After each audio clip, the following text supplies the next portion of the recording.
I'm JJ Perez from Inside Runner Sports. That's Greg Luca from the San Antonio Express News. We are coming to you from Birmingham, Alabama, where the Roadrunners downed UAB in a thrilling double overtime win. Greg, the Roadrunners surrender a 14-point fourth quarter lead only to come back and win in double overtime. That was a pretty crazy game, wasn't it?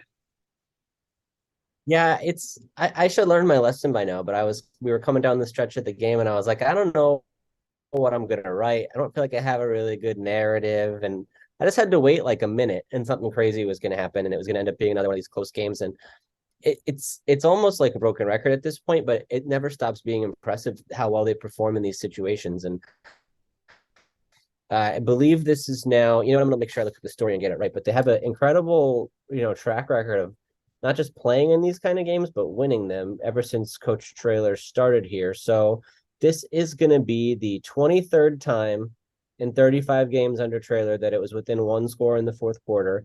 And UTSA is now 17-6 in those games. So, and it's like impossible to sustain, but they also just keep doing it. And this was another game where coming right down to the wire, I think that at this point they have all the confidence in the world in Frank Harris and his ability to situations they should, and just needed to come up with that. Aside from running out the clock, you just touchdowns on four of the last five possessions. So if you count the two overtime touchdowns and the relation, they just kind of got rolling pretty high level, and it's like when the game's on the line, Frank Harris is going to deliver. Yeah, I mean UTSA probably should have won this game in overtime, right? That last touchdown with 15 seconds left was a pretty big breakdown by the secondary, right? Yeah, I wasn't necessarily at that point. You're just trying to get the story ready to go. I didn't see exactly why it happened, but it looked like they just got a step on Nick Fortune over there, and there was no help over the top. And I don't know if you want to talk about how they had it schemed up that maybe there should have been more people over the top, given that they need to score a touchdown to be able to win there, or to even force overtime there. So the idea that there could potentially be a need for more safety help and that could have been beneficial in that scenario, I think there's something to that. But they like to play their press coverage and just take their chances and trust their guys on the perimeter. So you can't really fault them for doing sort of what they've done all along. What were the other big storylines in this game, Greg? The offense got rolling again. Another big game from Frank Harris, the wide receivers. Kavorian Barnes had a huge game. Another offensive line kind of shuffle again. Where do you want to start breaking down this one? I think it always starts with Frank Harris, and especially in this game because there's been some questions about how he performs in certain weather conditions, so like the Right. wind and the rain. And to see that in this matchup, he was able to come as well as he did, where that wasn't really much of a factor. It didn't feel like the ball was slipping out on him, and it felt like he was every bit as accurate and able to run the offense as he's been even in the dome. So from that perspective, that was really impressive. And then I do think Kavorian Barnes was another big story of the game because we saw Brendan Brady get some run and we saw Traylon Smith get some run. And I don't know how much those guys are still nursing some injuries even after the open week, but Kavorian Barnes just looked more explosive. It's a kind of a straight ahead, downhill style that's very aggressive. And I still thought it was noteworthy, unless I'm remembering wrong. I think when the game was on the line, when they got into overtime, that Brendan was still in there. They're Right. still like they trust him quite a bit, and as they should. He's been very stable, but Kavorian Barnes has proven to be very explosive, and it's an exciting option to have on the roster potentially for the next few years as a redshirt freshman.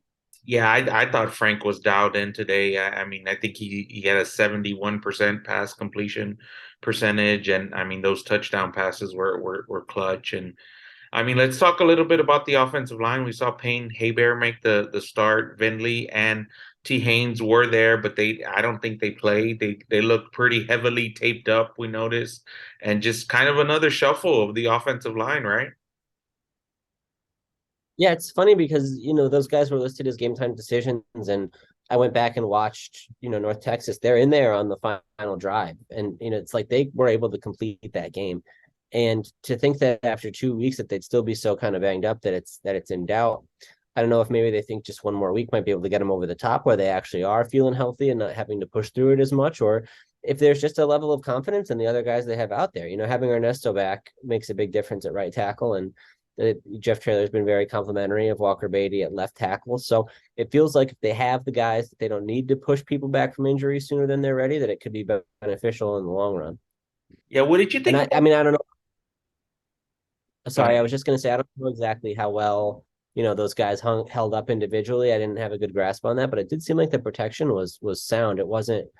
Didn't feel like they were facing some of the issues that we could highlight pretty easily early in the year where there was just no time back there.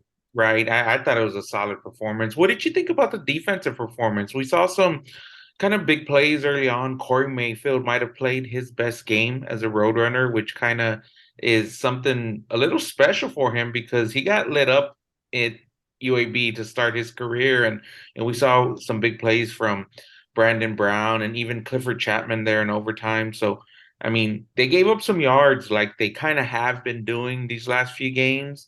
And kind of made the game probably closer than it was, but they had some big performances from the defense, I thought. Yeah, I don't know. It's hard to have a really good grasp on it because it felt like at times they were able to do a pretty good job. Like in the early going, they forced a couple punts and they had the interception that you mentioned, and Dwayne McBride wasn't able to get going. And then suddenly he had the 68-yard run. And then after that, it felt like there were some more rushing lanes for him. And he finishes with 141 yards on 19 carries, which is, pretty good. And Jacob Zeno being a backup quarterback to have the kind of game that he did, he's obviously a very capable player.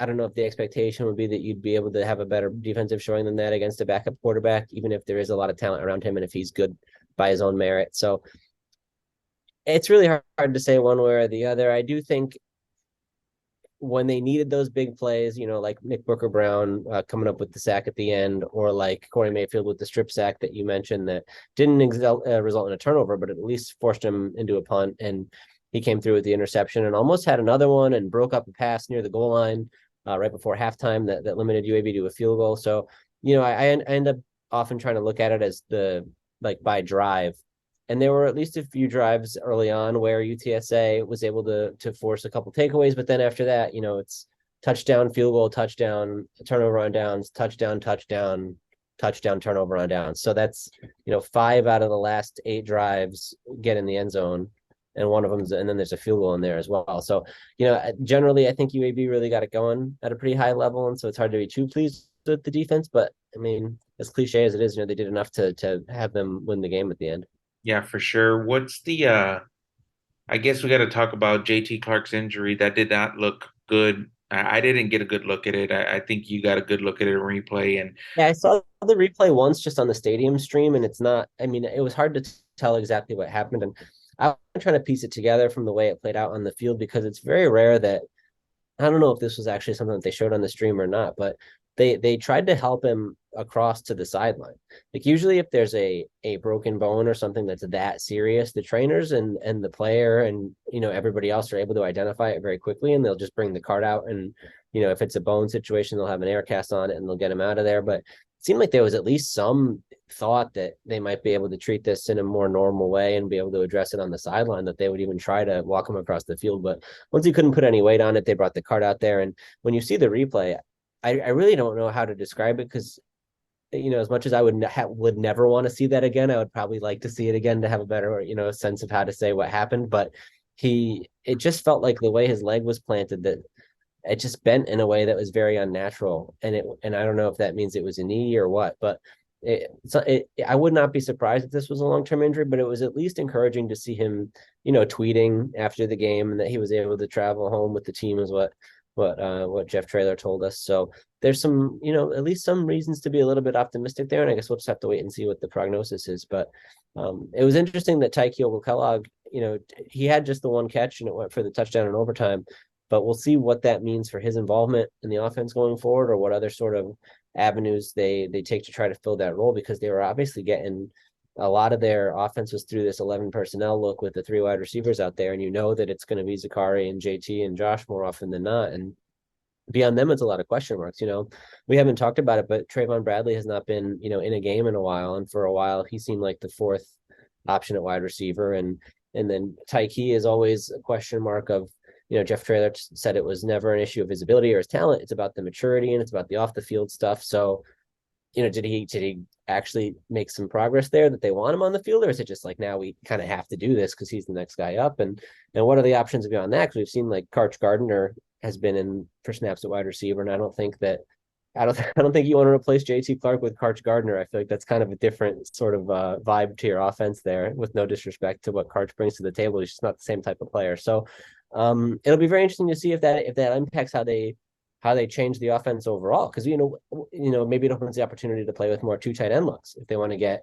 Dan Dishman had a touchdown catch against FIU, and it seems like he's kind of been coming on, and so maybe you feel better about putting Dishman and Oscar Cardenas out there, and with Zakari and Josh. So it'll really remain to be seen how they sort of sort that out. But I would imagine that they'll be going forward without JT. Do you think that that's going to change things significantly for them? It's hard to say. They've been able to adapt with so many of these injuries. I mean, this is just another one in a long line of serious injuries to significant contributors. I mean, you can make the argument that JT Clark's the best wide receiver among the wide receiver guys just based on his production this year. He's been a weapon on those fades and get the athletic ability. So it's a huge loss, and I mean, it's hard to expect that they'll be able to replace that production. And, we just may see more of Cephas and Franklin, to be honest with you, like we saw today. I mean, that was an late first quarter Like the last injury. minute of the first quarter, I think, Yeah. yeah. So, And um, they threw the fade to Franklin. So the play's going to stay in the playbook, I presume, but it's a different kind of approach to completing that one. Like JT did it with just his size and physicality, and he can go up and get the ball. And Zakari, it seems like he like tricks the defender where the ball is. Like they just don't see it coming until he's already got it in his hands. I don't know. It's something about the way he runs routes and the way he, positions his hands on plays. I think that oftentimes it's like, why didn't the guy make a play on that? And I think there's something he has a way of kind of making it difficult for them to interfere with what he's doing. And I should say I almost missed Chris Carpenter. Maybe we'll see him get involved a little bit yeah. more. And to keep an eye on out there. But when we've seen him on the field, it's been in kind of limited packages for the most part. We saw where they tried to do the tailback thing, and I know he took at least a couple snaps at receiver today, but he didn't catch a pass, I don't believe. So yeah, it'll be something that they'll sort out through the week, and we'll see what the next game plan looks like. Greg, I want to ask you just a general picture here in the grand scheme of things. How big do you think this win is? I don't know that maybe they had to get a monkey off their back because they've never won here in Birmingham.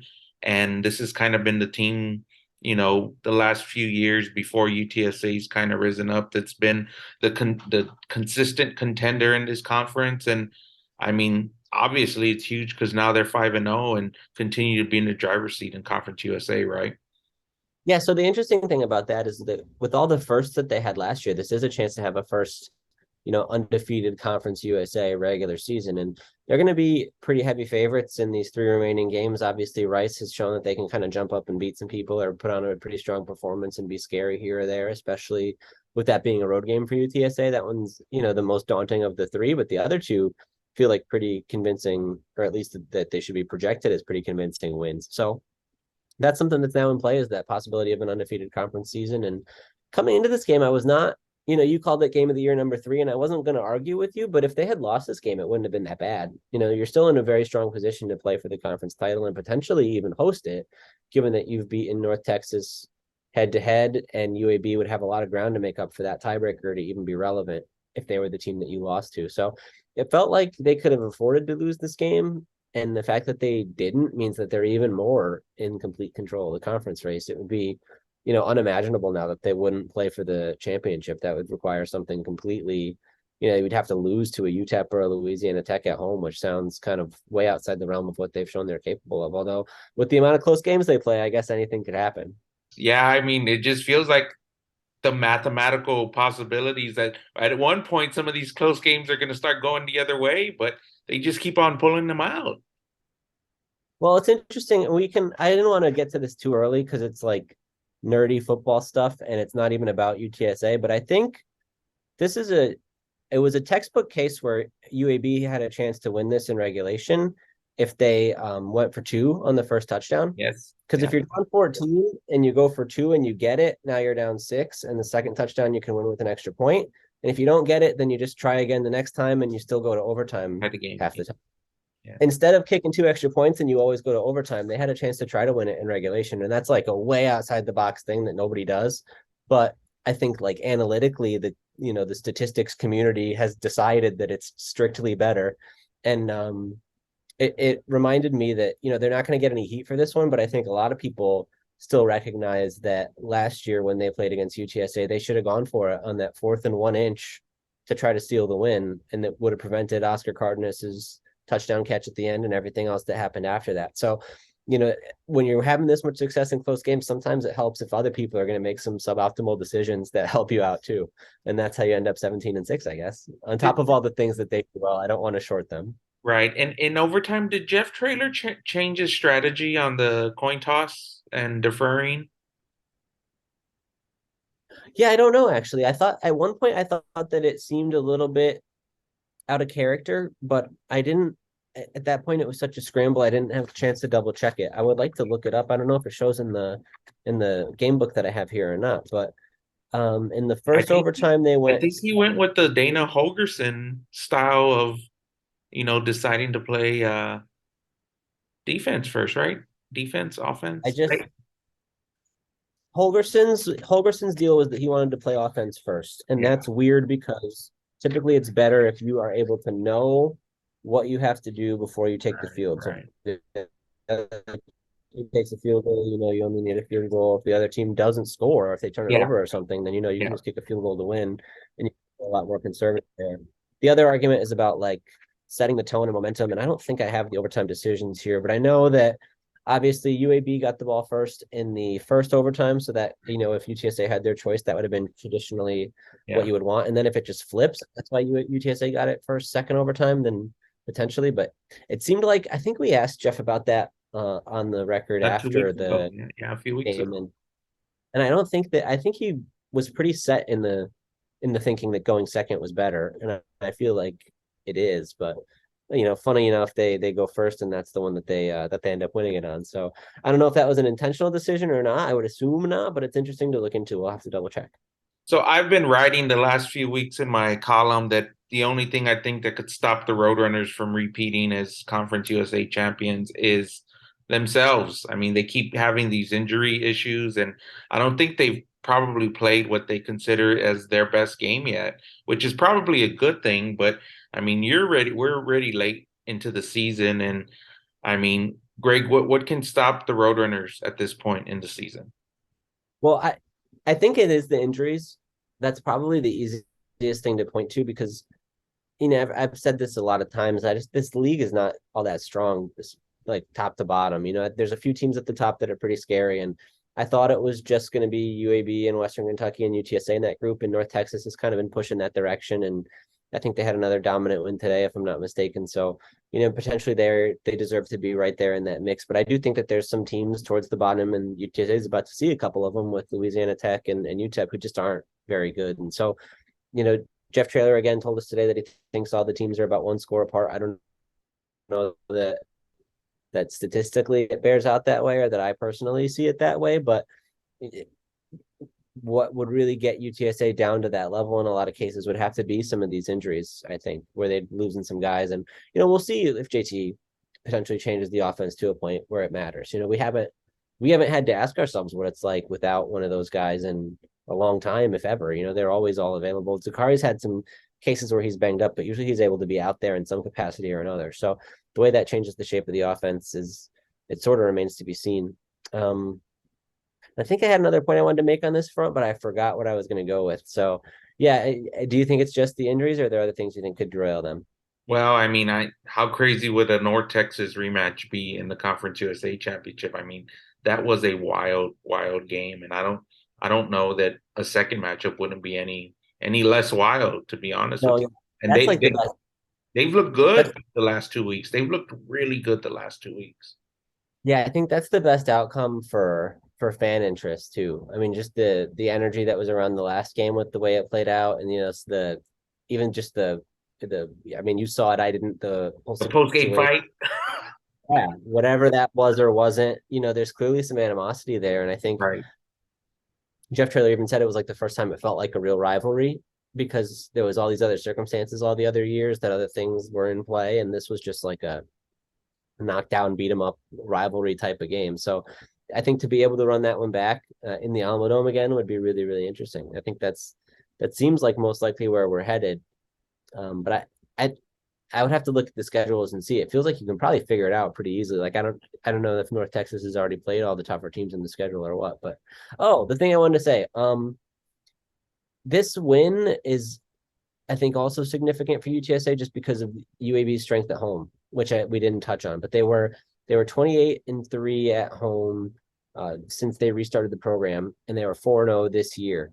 So in terms of like a signature win or something to hang your hat on, I think that this checks a lot of those boxes. I mean, just for that kind of statistical significance and whatever's been wrong with UAB up to this point, it just hadn't really affected them here. And they've always proven that they can show up in this venue. And when you have as much talent as they do, then certainly that makes them pretty dangerous. So I just wanted to make sure we noted that from that perspective, that's just another reason to chalk this one up as a very significant win. Because I think despite despite UAB's record, I do think this is still one of the better teams in the league. Like if you were to reset the whole season again today, I think they still deserve to be picked near the top. Yeah, I think moving forward into future seasons, I mean, UAB and North Texas are going to the American with UTSA, and these are going to be really competitive games, I think, and it's going to be a lot of fun. I mean, these kind of games are a lot of fun. It was unfortunate there wasn't too many fans there today. Unfortunate that there wasn't a Right. big crowd. There were none, I don't think. So, did you think we hit on everything, Greg? Yeah, but the fans thing was interesting because it reminds me that we talk about UTSA's attendance all the time, and I do think that sometimes there's a little bit of complacency in taking for granted even what they do have, and it's always fair to ask if it could be better, if it's being optimized. But I don't think. I guess we never have to find out what UTSA fans would do if it rained, but I don't think it would look like it looked today. And this is a program that you know, UAB, one of the things that sort of stood out about this restart and everything they've done since 2017 was the extent to which the fan support demanded that the program be reinstated and that it felt like they had this groundswell of people behind them and that they had the success on the field to back it up. And if all that is still translating to the things that we see today, I think it's important to remember that it's just hard to get fans to come out to your stuff. And of course, the weather conditions didn't help, but it could have been worse. I mean, there were no lightning delays. And by the time the game was really rolling, it was not raining anymore for the most part. The second half was actually quite nice out, and you got the photo of the orange sunset, which was pretty incredible. That That was was like one great. of those. I mean, I wrote about this a little bit. I didn't get too into it, but one of those like storybook kind of things where it's like we're gonna throw up the triangle of toughness, and the sky's gonna turn orange, and then we're gonna win in overtime. I thought it was a pretty cool scene. Like because Yeah. it was like right when regulation ended. It couldn't have been timed any better. It was very weird. It could have gone the other way too. It could have been the dragon's fire breathing You're down the right. Roadrunner's neck, and I mean Yeah, it. that's the power of the narratives. We can Yeah. spin it however we want. Well, Greg, I think that'll wrap it up here. The Roadrunners win their sixth game in a row, seventh of the season, and number 5 in Conference USA play. I don't know. You think can they clinch a spot next week? It's a good question because maybe I don't think we know how the tiebreakers work, Right. so Yeah. I'm gonna stick with maybe. To But be determined. So we'll be back in San Antonio tomorrow and see what basketball all. on Monday, hell yeah! Yeah, heck yeah. I'll be there late. You'll be there earlier than I will, but that'll wrap it up. We'll Good see you fun. guys. We'll see you guys next week, and we'll see you guys next week at the Dome. JJ Perez, Inside Runner Sports, Greg Lucas, San Antonio Express News. Appreciate you guys watching. Thanks.